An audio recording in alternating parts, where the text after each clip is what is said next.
Meus amigos, pensa numa quinta-feira, dia 6 de notícias. Rapaz, tem Verstappen fechando parceria com a Aston Martin, ex-chefe da Mercedes falando sobre a Ferrari, possível jovem campeão nesse ano, mais polêmica do Russell, expectativas da própria Ferrari, uma demonstração ao vivo da Ferrari do Hamilton bem legal, a Haas revela motivos de ficar lenta na pré-temporada, ano decisivo para Tsunoda, planos da Williams para o Sainz, e planos da McLaren em Le Mans, que envolve os pilotos da Fórmula 1. Atenção! Muita notícia nesse dia de quinta-feira, por isso esse vídeo demorou um pouco mais para ser produzido, mas padrão Treta F1 de qualidade, as principais e mais relevantes notícias da Fórmula 1 do mundo para você, pessoal. Deixa o like, inscreva-se no canal e compartilha para os amigos. Vamos lá! Notícia interessante, Verstappen sempre falou que ele quer participar das 24 horas de Le Mans, quer ter uma equipe que corra em Endurance. Ele já faz isso no automobilismo virtual. E agora, a equipe dele fechou uma parceria com a Aston Martin. A Aston Martin, que já possui um carro na categoria GT3 na Endurance e recentemente está entrando na maior divisão da Endurance, a Hypercar. Carros que são só um pouco mais lentos do que os Fórmula 1. E com essa parceria, Max Verstappen disse e reforça que sempre foi o sonho dele apoiar jovens pilotos a entrar na categoria. Ele vem tentando criar oportunidades para que isso aconteça, que pilotos da equipe dele saiam do simulador e vão para corridas reais. E agora, com essa parceria com a Aston Martin, ele conseguiu. Por enquanto é só um piloto da equipe de automobilismo virtual do Verstappen que foi promovido, mas em breve, amigos, o Verstappen já deixou muito claro isso. Ele vai estar pilotando na categoria de Endurance. Vamos aguardar ansiosamente. Ex-chefe da Mercedes acredita que esse ano Hamilton leva o título. Olha, será? Vamos entender isso aqui. Ele já começa a entrevista dizendo que em 2021 o título foi roubado do Hamilton. Isso é muito polêmico. E como ele já foi o chefe da Mercedes, o nome dele, pessoal, é o Norbert Haug. E o cara tem experiência, hein? Ele entrou na Mercedes na década de 90, guiou a Mercedes quando ela disputava o Grupo C, foi campeã. Depois ele gerenciou a DTM, época de auge da Mercedes nessa categoria, foi para o ITC. Olha, o currículo desse cara é grande. Além de chefe, ele foi o vice-presidente do departamento de automobilismo competitivo da Mercedes. Então ele englobava todas as categorias que a fabricante Mercedes participava, incluindo Fórmula 1. Ou seja, a opinião desse cara é muito pesada e cheia de propriedade, ao mesmo tempo que é muito suspeita, pois ele é um mercedista, né? Mas ao invés de criticar Hamilton, ele na entrevista citou que ficou surpreso porque ele não esperava que Hamilton sairia da Mercedes. E ele faz uma reflexão que para quem pensa que Hamilton vai pegar leve, pilotar fraquinho na Ferrari, se engana. Ele vai dar tudo de si e tem plena confiança absoluta que o piloto vai estar no seu máximo desempenho possível nas corridas. Basta a Ferrari entregar um carro competitivo para Hamilton que o oitavo título vem. Interessante, hein? É bem interessante a opinião dele, amigos. E o Steiner, pessoal, o antigo chefe da Haas, né? Se envolveu em muitas polêmicas e mesmo sendo demitido da Haas, a Fórmula 1 contratou ele para ser um comentarista, para participar ali do broadcast da Fórmula 1. Bom, o Steiner, pessoal, também tem propriedade para falar e é sempre interessante trazer a opinião dele aqui para nós. Ele tem uma visão bem interessante, que eu acho que nunca ninguém acabou refletindo sobre isso. Prestem atenção. Por isso que eu gosto de trazer a entrevista dessa galera que tá lá no meio, participa diretamente. É muito interessante para o debate. Vem comigo. Ele acredita que o Piastri pode surpreender e até ser o novo campeão esse ano. E olha o que ele usa de argumento. Segundo Steiner, o Mark Webber é o empresário do Piastri. Pessoal, o Mark Webber é um grandíssimo piloto. O cara esteve na Fórmula 1 por quase uma década, mais de 200 corridas, quase uma dezena de vitórias, mas nunca conseguiu um título. Mas era muito competitivo. Ele foi o cara que se envolveu no famoso acidente em Valência, se não me engano, que deu um flip num carro de Fórmula 1. Só que 10 anos antes ele deu um flip num carro de Le Mans. E esse flip foi bem sinistro, hein? Olha só, que doideira, hein? Quem já sabia dessa? Comenta aí.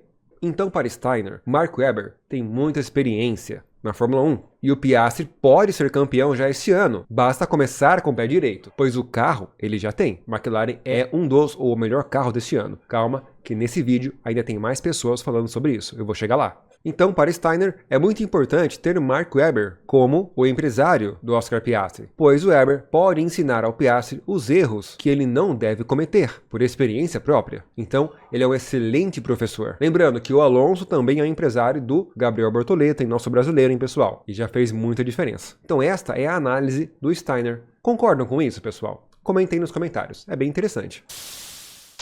Vamos para uma fala polêmica de George Russell, de novo, ele, o homem midiático. Ele disse que superou Hamilton nos 2 dos 3 anos que eles foram companheiros.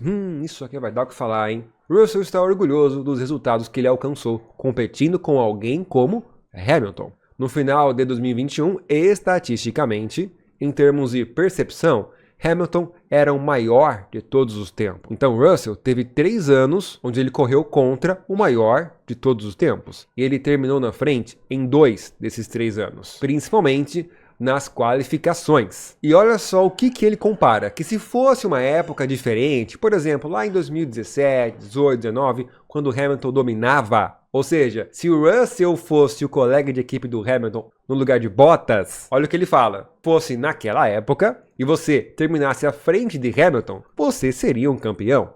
E se o Russell continuar entregando esses resultados, como ele fez nos últimos 3 anos, ele acredita que vai lutar pelo título este ano. Olha o Russell, rapaz. Galera, o que vocês acham da análise dele, amigos? Comenta aí. E calma que tem mais, olha só. No final do ano passado, a Mercedes estava namorando, um namoro muito forte e polêmico, contratar Max Verstappen. Max Verstappen confessou na época que teve conversas com Toto Wolff. O negócio foi sério, mas nada foi concluído. Aston Martin também conversou com Max Verstappen. Vocês sabem, né? Imaginemos um outro universo em que Max Verstappen fosse para a Mercedes para o ano de 2025. Olha o que o Russell disse sobre isso. Ele confia nele. Por quê? Porque o assento do Russell ou do Antonelli para 2026 não estão garantidos. É claro que muita coisa pode acontecer neste ano. Coisas que vão decidir ou definir se Verstappen vai ficar na Red Bull ou ir para outra equipe. Como, por exemplo, Aston Martin e Mercedes, principalmente, que esbanjaram muito interesse em contratar Max Verstappen. Então Max poderia entrar no lugar do Russell ou do Antonelli. Mas do jeito que o Toto Wolff está protegendo tanto a Antonelli como a nova geração, muito provável que Max entre no lugar do Russell. Galera, hipoteticamente, pelo amor de Deus, tá? Só estou trazendo essa informação para você porque foi ligeiramente ventilada de verdade pelos próprios chefes das equipes ou bastidores da própria equipe no final do ano passado e confirmado pelo Max Verstappen. Então o Russell disse que ele não vai ficar pressionado por isso. Ele só precisa continuar fazendo o trabalho dele. E que uma possível ou uma ameaça de contratar Max Verstappen para ele não mudaria nada, porque ele confia 100% nele. Ele vai enfrentar os melhores. Bom, pessoal, é muito coerente esta fala potente do Russell. É claro que o cara não vai falar numa entrevista que ele teria medo do Max Verstappen na equipe, é óbvio, né? Só que essas falas para o lado do Russell pesam muito, porque ele já se envolveu em muitas brigas e polêmicas com o Max Verstappen. E ele vem falando que ele é o cara que vai derrotar Max Verstappen, isso desde o ano passado. Então vamos nos atentar a isso, vai ser bem legal. Pessoal, e para finalizar esse vídeo, eu sei que tem muita notícia que eu tenho que dar para vocês ainda, mas vou deixar para soltar um vídeo extra na sexta-feira, dia 7, ao meio-dia, perfeito? Porque senão esse vídeo vai ficar muito longo, e já é tarde, eu não vou ter tempo de editar. Então, as notícias da Ferrari, a apresentação da Ferrari, da Haas também, Tsunoda, Williams, McLaren, eu vou deixar para sexta-feira ao meio-dia, combinado? Vamos lá então finalizar com mais uma entrevista do Russell, onde ele revela qual é a equipe mais forte após os testes da pré-temporada.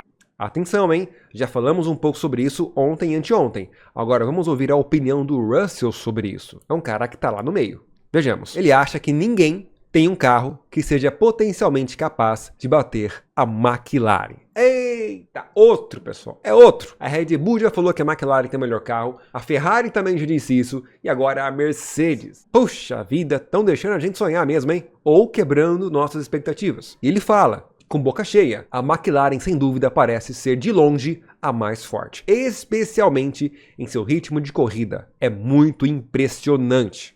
E no final da entrevista, ele reforça que a Mercedes está numa mentalidade diferente, estão mais confiantes e com muita coragem para começar a preparação do desenvolvimento do carro do próximo ano. Depois ele fala que o carro deste ano já tem algumas coisinhas, pequenas coisas que o carro do ano que vem terá, como por exemplo um fibra de carbono sustentável, uma tecnologia inovadora que a Mercedes está apresentando esse ano. A única, tá? Pioneira nisso, bem interessante. Ele finaliza dizendo que o carro já está muito bom. A Mercedes passou daquela época de vamos ajustar ali, um pouquinho aqui e ver o que dá. Não, já acabou isso. O carro está ajustado. E este ano a equipe vai começar melhor do que começou nos anos anteriores. Pessoal, comenta aí a opinião de vocês sobre os assuntos que eu trouxe nesse vídeo, tá? E sexta-feira ao meio-dia, dia 7, trago para vocês as outras notícias para complementar as principais informações da quinta-feira. Perfeito? Senão o vídeo vai ficar muito longo. Muito obrigado pela presença de vocês, deixa o like, Deus abençoe, ótima noite e até amanhã.